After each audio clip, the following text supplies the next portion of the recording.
Officials say the number of people who are homeless seeking services at its shelters is increasing more than they're accustomed to seeing. Brett Vetter looked into this for us today and joins us now. So Brett, does this spike have anything to do with COVID-19? Believe it or not, it does. Faith Mission CEO Steve Sparks says COVID-19 has hit the homeless community especially hard, and it's not just locals seeking help in Texoma.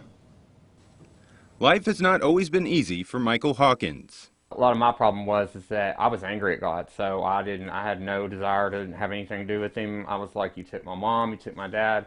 After losing both of his parents, he says he turned to drugs and ended up losing everything. But after 3 years of living on the street and some time in jail, he turned to Wichita Falls Faith Mission.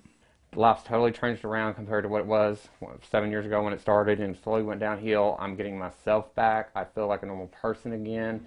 Reasons why Faith Mission CEO Steve Sparks says it's important to keep the doors of his shelter open, even amid a global pandemic. When the fall and the colder weather started coming, we started seeing a steady increase of more and more coming in.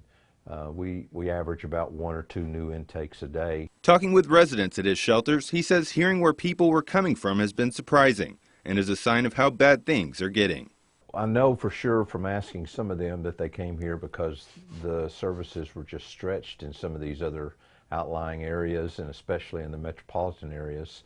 The shelters are full, and so they're coming to Wichita Falls seeking services. Essential services for people like Michael. They build you up here. They inspire you to make you go forward. There's nothing that I need or want at all. Which is why Faith Mission's doors remain open during the pandemic and will stay open just as safely and as long as possible. In December, the shelter closed for 10 days after 2 people seeking services inside the facility contracted COVID-19. All the residents were evacuated to the nearby Salvation Army shelter, where they quarantined until the building could safely reopen. And it's interesting they're coming here now from the Metroplex. Okay, yeah. Brett, thank you very much for that report. Now, Sparks says there was actually a dip in the number of people seeking shelter when the pandemic first began because people were scared of catching COVID-19. Things have changed.